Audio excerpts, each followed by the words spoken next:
നമസ്കാരം. ഇപ്പോൾ ഞാനുള്ളത് കുമളിയിലാണ്. എൻ്റെ ശബരിമല യാത്രയുടെ ഭാഗമായാണ് ഞാനിവിടെ എത്തിച്ചേർന്നത്.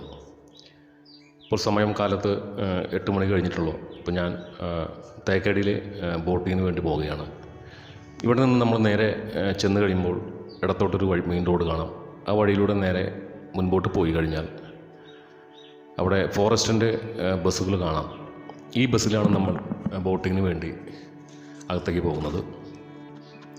ഇതിൻ്റെ ടിക്കറ്റ് നമുക്കിവിടെ കൗണ്ടറിൽ നിന്ന് നേരിട്ട് കിട്ടും, അല്ലെങ്കിൽ നമുക്ക് ഓൺലൈൻ വഴി ബുക്ക് ചെയ്യാൻ സാധിക്കുന്നതാണ്. 75 രൂപയാണ് ഒരാൾക്ക് എൻട്രി ഫീസ്. അതേ ടിക്കറ്റിൽ തന്നെ നമുക്കിങ്ങോട്ട് തിരിച്ചു വരാനും സാധിക്കും.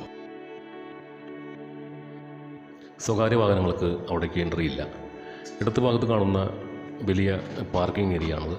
ഇതെല്ലാം തികച്ചും ഫ്രീ ആയിട്ടാണ്. വരുന്ന ടൂറിസ്റ്റുകൾക്ക് അവരുടെ വാഹനങ്ങൾ പാർക്ക് ചെയ്യാനുള്ള സ്ഥലമാണ്. നമ്മളൊരു കാടിൻ്റെ അകത്തേക്ക് കടന്നൊരു പ്രതീതിയാണ് നമുക്ക് അനുഭവപ്പെടുക.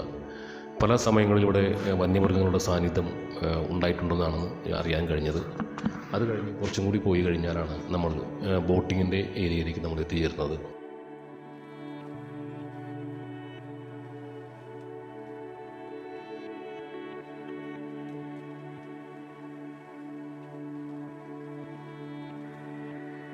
ഞാനിപ്പോൾ തേക്കടിയിലെ ബോട്ടിങ്ങിന് വേണ്ടി എത്തിയിരിക്കുകയാണ്.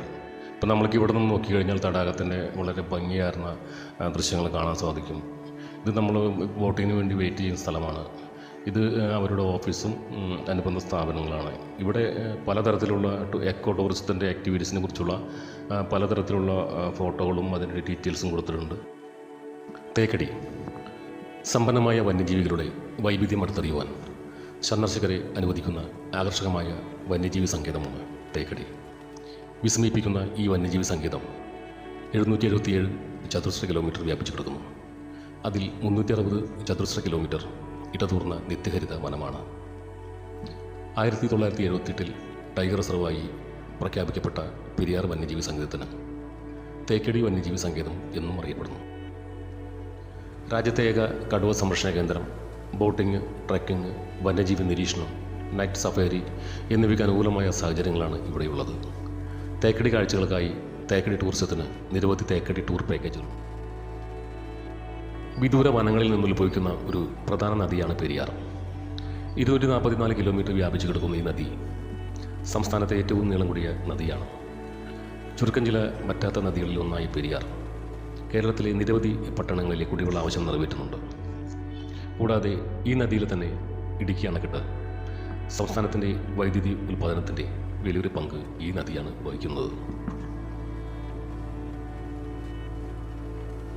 തേക്കടിയിലെ ബെസ്റ്റ് ബോട്ട് പുറപ്പെടുന്നത് രാവിലെ 7:30 ആ സമയത്ത് നമുക്ക് ടിക്കറ്റ് കിട്ടാൻ വളരെ തിരക്കാണ്. കാരണം ആ സമയത്താണ് വന്യമൃഗങ്ങളെ നമുക്ക് കൂടുതലായി കാണാൻ സാധിക്കുക. കൂടാതെ അത് കഴിഞ്ഞ് ഉള്ളത് പിന്നെ 9 മണിക്ക്, 9:30, പിന്നെ 11:15, അത് കഴിഞ്ഞ് 12:45, 1:45, 3:15, 3:30 ബോട്ട് സർവീസാണ് ആ ദിവസത്തെ അവസാനത്തേത്. ബോട്ട് പുറപ്പെടുന്നതിന് മുൻപ് തന്നെ വന്യമൃഗങ്ങളുടെ സാന്നിധ്യത അറിയിച്ചു കഴിഞ്ഞിരിക്കുകയാണ്. അങ്ങ് ദൂരെ കാണുന്നത് കാട്ടുപോത്ത്, ആന, അതുപോലെ മ്ലാവ് എന്നിവരുടെ ഒരു വലിയ കൂട്ടം തന്നെയാണ് അവിടെ ഉണ്ടായിരുന്നത്.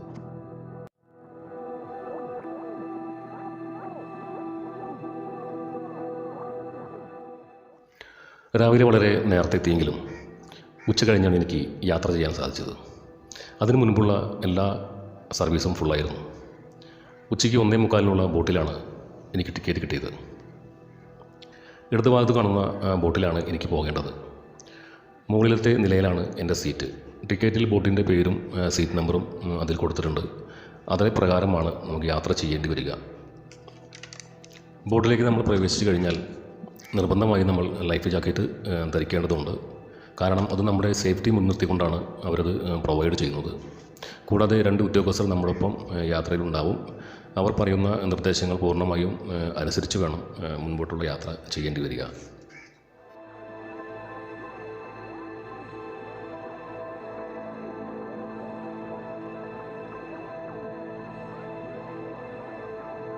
ഒന്നിന് പുറകെ മറ്റൊരു ബോട്ട് എന്ന നിലയ്ക്കാണ് ബോട്ടുകളുടെ സഞ്ചാരപാത.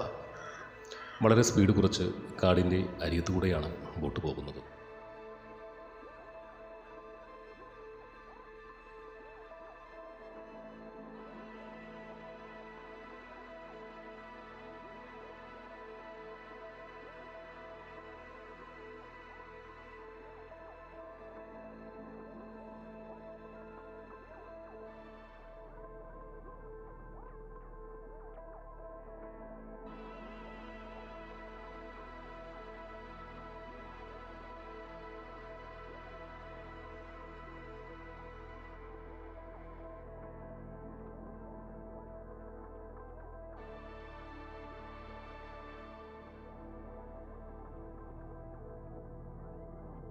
നമ്മുടെ ജീവിതത്തിൽ ഒരിക്കലും മറക്കാൻ കഴിയാത്തൊരു യാത്ര തന്നെയായിരിക്കും ഈ തടാകത്തിലൂടെയുള്ള ബോട്ടിംഗ്.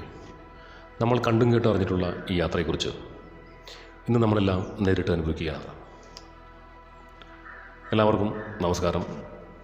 ഇന്ന് തേക്കടിയിലെ ബോട്ടിങ്ങിനെ കുറിച്ചാണ് എൻ്റെ ഈ വീഡിയോ ഇഷ്ടപ്പെടുകയാണെങ്കിൽ എൻ്റെ ചാനലൊന്ന് സബ്സ്ക്രൈബ് ചെയ്യുക. അതുപോലെ എല്ലാവരും വീഡിയോ ലൈക്ക് ചെയ്യാൻ മറക്കരുത്. നിങ്ങളുടെ സപ്പോർട്ടാണ് എന്നെപ്പോലുള്ള യൂട്യൂബേഴ്സിന് മുന്നോട്ട് നയിക്കുന്നത്.